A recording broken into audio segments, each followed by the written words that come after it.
Hey, what's up everybody? BDO44 coming at you with another video. So it's a lot going on that I haven't talked about on this channel. All-Star Saturday night, All-Star weekend rather. The entire process was really good. Um, Got to give credit to Steph Curry for just completely obliterating the three-point record in the All-Star game, getting the MVP with 50 points, 16 three-point shots that were just spectacular. And Bron hit the game-winning shot. Um, from a really impossible angle, it seemed like to me, to be honest with you. Gotta give him credit. It was just a magical weekend for him at home in Cleveland, the Ohio area, and he said a lot. We discussed a little bit about it, but basically, the long and the short of it is he's decided it's time to move on from the Lakers. That's the bottom line, and he's letting everybody know that. And you know, I think it's time to move on too. I kind of was ahead of that, to be honest with you. So that's not really a thought that is new here. Lakers don't have any choices, so they just got to do what they got to do in regards to getting their assets. And Bron's going to help them do that. He's going to help them do that. So that's how I see that going. There's a lot of different people feeling emotional about different things. Bron's going to leave us, this, that, and the third. I'm like, man, no, you got to know that what we saw today, or rather with him talking about his son and all of that, is not news to us. We knew this was coming. The murmurs about this have been going on for over a year, so nobody should be surprised. So, enough of that. Um, Goran Dragic signed with the Brooklyn Nets. I thought that was an interesting signing today. Another one the Lakers didn't get. Not surprising. I don't think anybody's looking at the Lakers as a place to go right now. Unless you're a young player who can fill one of these roles. If you're a vet, you're not trying to get here. You're trying to get away from this place. So that's the truth of the matter with the Lakers. Chris Paul, he's going to be out for 4 to 6 weeks, I believe, with a fractured finger. So that it might be 6 to 8, to be honest with you. Whatever the case may be, it looks like the remainder of the regular season and possibly some of that first round may be missed by CP3. So that is devastating for their team. I don't know if it'll affect standings or not because they have a logjam at point guard anyway. They picked up, if I'm not mistaken, they picked up Aaron Holiday. They still have several guys who can play the position, so I think they'll be just fine. What's his name? Cameron Payne. So that dude will hold them down. I think he's good enough of a player to where they won't skip too much of a beat at all. We've seen him play well in the playoffs last year, so I still think Phoenix is going to be very much of a problem with or without CP3. It'll be an adjustment for their offense, but they'll figure it out. Pretty sure they will. So yeah, man, those are a few things that's going on.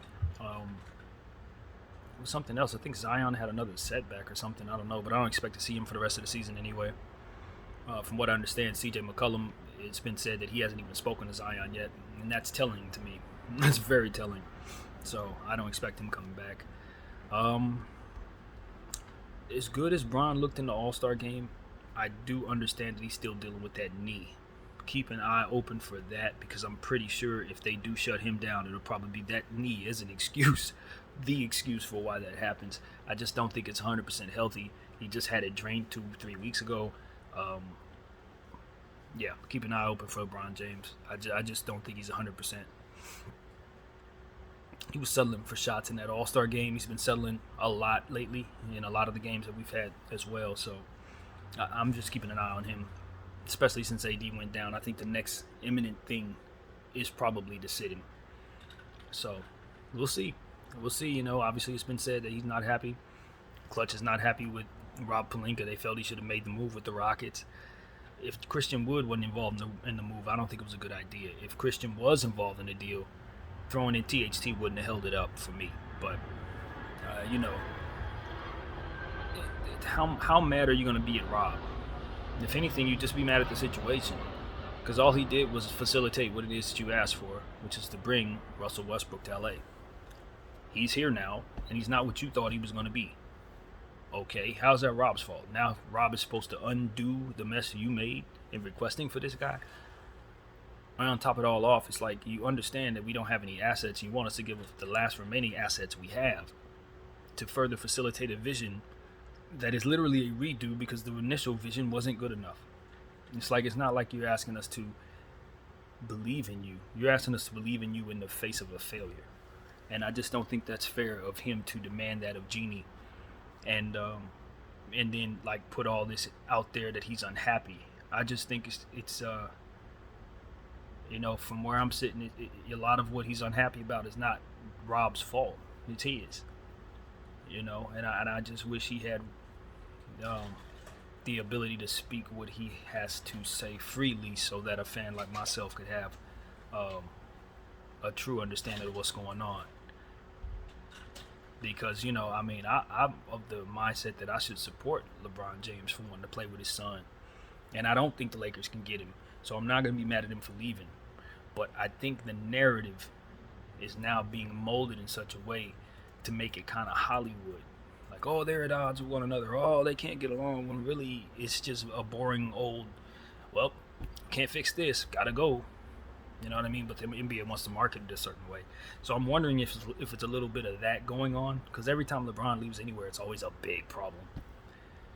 But this doesn't have to be. You know what I mean? You look at the numbers, you look at the situation, you look at the Lakers' needs, you look at it's not like what the Lakers did is something he wouldn't do if he were sitting in the Lakers' seat. You're not gonna do that move.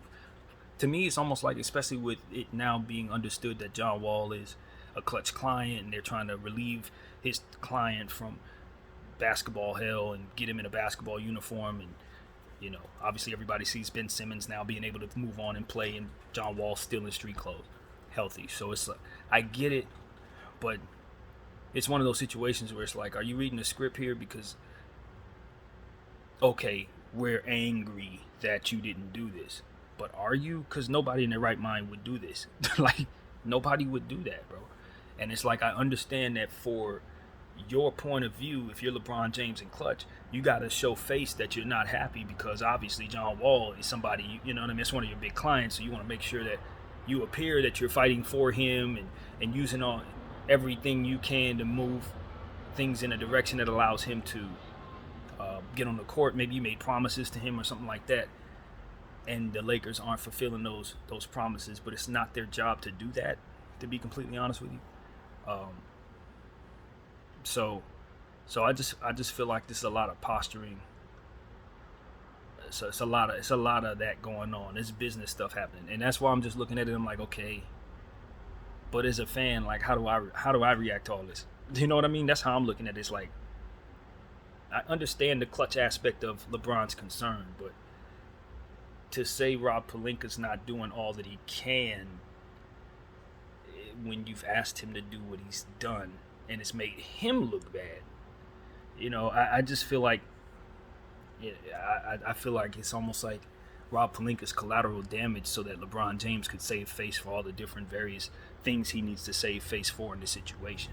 It's just one of those situations where, when you have this much going on, it's a conflict of interest. I mean, I think it goes down a slippery slope when you start talking like that, but that's what it is. It's like LeBron James, the athlete, has to behave a certain way, because LeBron James, the businessman and Clutch head, has to view things a certain way. So now he's trying to maneuver things in the basketball court that helps the Clutch side, and it's too much, bro. I understand having your own power and being able to move yourself, and having these different businesses, and these businesses have to do well, and it's all, I get it. But now it comes a situation where you start asking people whose business is not your business to start doing things for your business at the detriment of their very own. As to which I tell you, where's the leverage for the Lakers to do that for you? What makes them say, okay, let me do this John Wall trade, even though it doesn't benefit us, so that LeBron James, who we are in partnership with, can be happy on another side of business that doesn't affect ours? I mean, it's just like, I don't think he's being fair to the Lakers right now, and I don't think him throwing a fit through the media is a good reflection of being clear of what it is I just described, I guess is what I'm saying. It's like, do you not see all that? Am I missing something? Obviously, if I'm from the outside looking in, but that trade that y'all saying he should have made was not a good one, and should not have been made by a responsible GM. You see what I'm saying? It's like he's talking about Sam Presti and all these different people that he would appreciate. Sam Presti would have told you no, bro. he would not have brought Russell Westbrook to you in the first place. So you'd have been mad at him 6 months ago because he would have never even did this.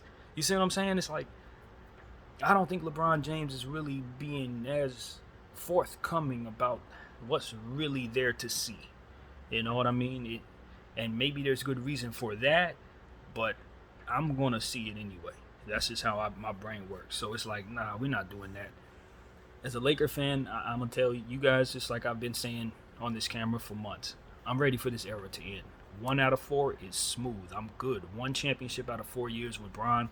We did it, man. We did it. It wasn't pretty, but we did it. I don't think this has to be ugly. I don't think this has to be a situation where Laker fans are booing you every time you come back here. That's an environment that is created by behavior a lot of the time. You know what I mean? And I think this type of behavior, the way he's been acting in the All-Star break, that's the type of stuff that diminishes who he is as one of the greats of all time. I really do believe that. I think he hurts himself bad when he throws these type of tantrums. You know what I mean? Where you're using the media and going passive aggressive and basically saying I'm not happy about things that maybe may not be within the control of the people you're angry at. Maybe were within your control in the first place. You know, and it's just like, this is a pattern, bro. And it's like, I get it. You can, if people pour everything into you, maybe you can win them a championship under amazing circumstances. And that's what you were asking Jeannie to believe in you about. But at the end of the day, 1 out of 4, fam. Jeannie's playing the numbers, and the numbers tell her 1 out of every 4 times investing her all into you is going to pay off. And that's just not good enough numbers, man. It's just not, especially when we project that you're 37 moving forward. It's just not, you know. I get it. I understand that a lot of organizations would have went all in and would have benefited greatly from doing so. You know, I'm not saying that that's a bad strategy for all franchises.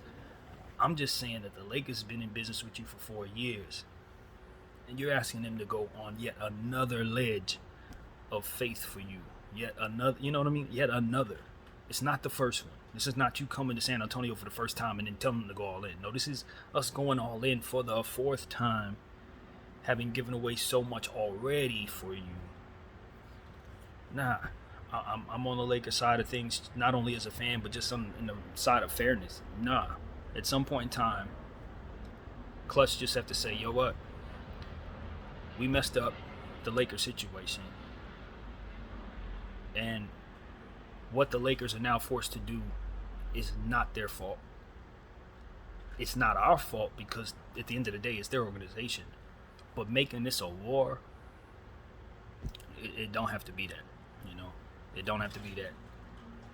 If people just put themselves in other people's shoes, put yourself in our shoes for a second, Bron. What does our future look like after you leave? Because of what it is that not only we've already done, but what it is you're asking us to do. You know, and you say, well, I'm the king. Yeah, that's cool, bro. But you're asking us to believe in a little more than what you've already been able to show us just to begin with. You know, nah, I can't do that.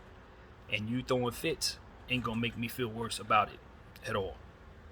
That's how I feel if I'm the Lakers. So, yeah, that's that, man. That is what I got to say about that. I think it's important that Laker fans, you know, continue to root for the team to the end of the season. Obviously, there's 11, 12 other guys on this roster that don't deserve the distraction that may be on our team next year, that may be all in for us.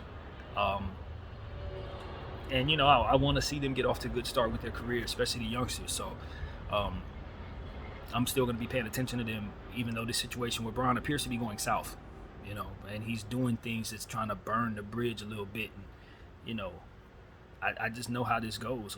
This could end with Laker Nation booing him off the floor. You know, I don't think he's seen the type of way that a city can turn on you while you still here. You know what I mean? As the Lakers could if this starts to unravel and we continue to lose. Because now we hear all of this, you know. And you got to come back to a proud bunch. You know, with respect to all the other fans in the league. One thing I know about our fan base is we proud, man. We've already had triumphs, many of them, and it's for you to challenge us this way and throw fits on us this way, while we see that Genie's trying to do the best for our future. Yeah, you ain't gonna have too many people here that are gonna appreciate that narrative at all. So, for whatever it's worth, you still gotta play a whole second half with us. And this the type of stuff that have people painting over your murals. You know what I mean? The type of energy that you got when you first got here is the type of stuff that you doing. It's gonna have that energy coming right back your way once again, man. You know, I would never condone that energy. I don't. But this LA, bro. We proud. So that's what I gotta say, man. Hopefully all of this comes to a peaceful conclusion. I'd like to think that, you know, we can celebrate LeBron James as a Laker champion when this is all said and done. But it just seems like he's really throwing a fit. And, you know, like I said, we're a proud bunch, man. BDF 44. Peace.